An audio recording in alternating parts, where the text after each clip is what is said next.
What's up everyone, this is Schirach talking. Welcome back to my channel. In today's video we're gonna talk about the Romancing Music Gen event that has the same HP cap for farming as the Anima fighting Conquest. This event has plenty of things going. You can farm the materials to get rainbow pickaxes inside the shop, and with those you can get your second Master Holy Stone. I already got all the rainbow pickaxes because I wanted to test this Sword Master Stone. Because we have a new weapon here called SaGa Fast Glow Stick that has a higher weapon power. If you have a character like Arthur, he benefits from equipping Master Sword Holy Stone in him so that you can get big damage without having to rely on RNG to craft the perfect weapon for him. Because he is an unusual character. You don't want to get Slash as a passive because the second hit does not have Slash, so it's pretty hard to craft a very good one. So this is actually a very good replacement if you are not aiming right now towards a Remembrance Sword. But even then, having two different ways to get good damage with Arthur is always nice. So besides, you have the pieces for all the new styles, books, amplification badges and the like. Now, after you grinded for the rainbow pickaxes, you can go here on the changing ore and purchase one and run the dungeon that you want. You won't see this word here because I got it, as you see.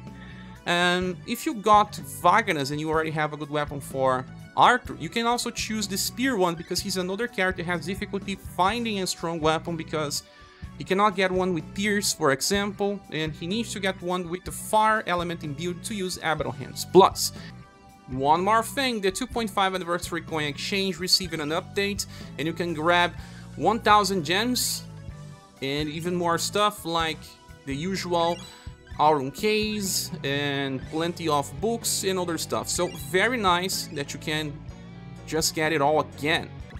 Now let's talk about how to farm stage 20 from the event. First of all, the enemies are weak to Slash, Blunt and Shallow, and they have tons of HP. In the first wave, 2 of the enemies have around 200,000. On the second wave, Doll seems to have around the same, so you need big damage in order to kill them.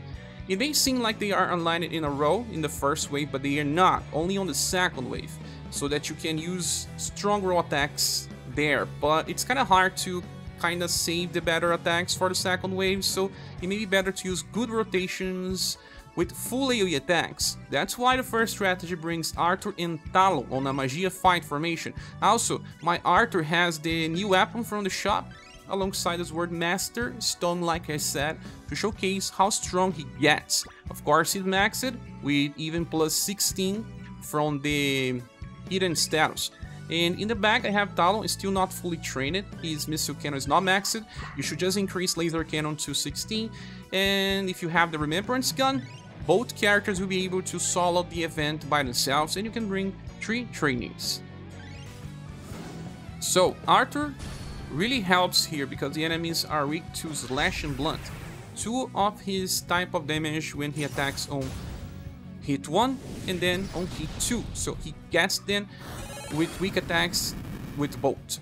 And as you can see, we got a combo here that's totally unnecessary. Talon damage is very inferior to Arthur, but it really helps because they both have fast attacks. In the second wave, Arthur does not have the fast attack again, but the damage is still insane. Missile cannon will hit for around 87,000, and then Arthur will hit 2 times for more than 100,000. Only Doll survived it in the end, but then still managed to kill by themselves. Now, if you don't have Talon, you can bring another character that works similarly, and that one is Bertrand. Well, I have a perfect weapon for him with SaGa RS Mail and SaGa RS bonuses, so he has more than 100 damage passives, and you just inherit Abaddon Hands Plus. Yeah, you need to amplify this. It's a new amplifier that makes him much stronger. He needs to kill the enemies to regain BP to use that again, but it's just the same formation, same strategy.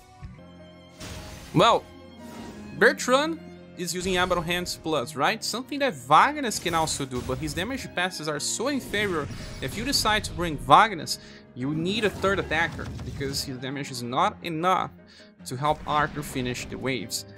On the second wave, it's just about the same. Since Bertrand got BP on the first wave, he goes first this time, and then Arthur just goes to finish the 2 on the front, and then Doll later with Talon. Now, if you don't have these characters, some other ways can be done by bringing 2 fast attackers on the first wave, like Rick and Antonius. Antonius is a off-banner style, many people will have him. Mine is level 50, for example, but you don't need that much.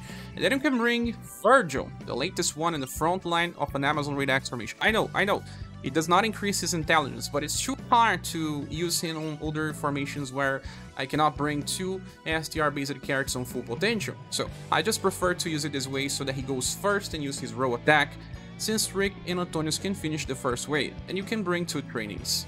Well, there's only one thing. Your weapons need to be at least 80% in order to get enough damage with Rick and Antonius. But they have pretty fast attacks. On the second wave, we're gonna attack with Virgil. His weapon is around 80%. I still don't have a perfect weapon, it's kinda hard to make one. And he kills the first 2 enemies, then you just need to attack with Rick and Antonius. Antonius even using a normal attack, pretty fast. Another squad that works here is using Deadly Pierce X, 2 gunners, and Darque. Well, Darque has critical damage against humans, and he can import from his Global X Fatal Trap, and then use that to do plenty of damage. And then the gunners you can choose based on what you have. You don't need to bring So-Cho, you can even bring Mifet, for example. Since I have So-Cho, I'm just increasing Leave It To Me to 15 and using Missile with the Remembrance Gun. In the case of Leon, I'm using his dedicated weapon because I have a good one, and I inherited Random Shot and increased anti-material shot to 11. Well, let's see who goes first here. Sometimes I got my Darque to go before my gunners. We even got a combo with a character that was in the back. Fatal Trap, 52,000. Well, without combo should be around 45k. It's not that strong because he's not getting 50% increase in his dexterity. So-Cho and Leon are. As you can see, always works. The next strategy brings cards that have similar damage on turn 1 and turn 2. That is the case for Saruin UDX style. Destructive Blow 2 times in a row does plenty of damage. The other characters are Urpina. You can use either the xMas or the Mask version with Mirage Blade Plus. And then Rick, that also has access to a Mirage Blade Plus. Or even Loot. If you summon it for him, you can bring 2 Trainees in the back. Well, here Saruin may go first because he's on the front line, but he's just so low that, yeah, he didn't. You don't need combos, I'm sure, but you do need at least 80% weapons for all of them. Maybe 70s, will depend.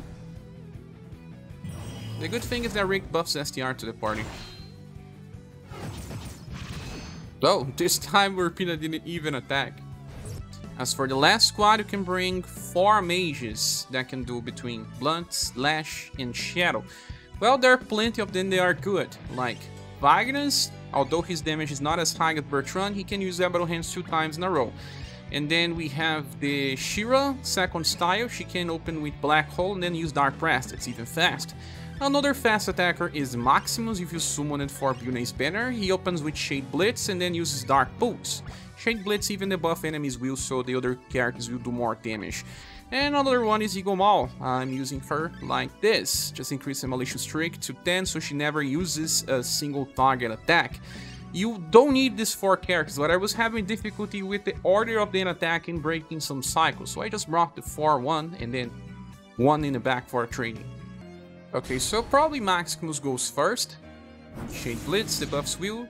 And now my second mage is gonna do more damage. It was Igomahl, and she got 3 BP only. She won't be able to use her full AoE powerful attack now, only the weak one. But then on the second wave we have Schirach with her Black Hole, because she didn't need to attack on the first wave. And it's very good damage. So Battle Hands. Now we don't have any fast attack anymore. Dark Pulse, Black Hole. Shadow Haze just to finish off Doll. With that said, this was the last strategy. Thank you so much for watching this video. Are you using a different strategy? Please say here on the comment section. If you want to support the channel, there are links on the description. Hope to see you soon in the next video. Bye.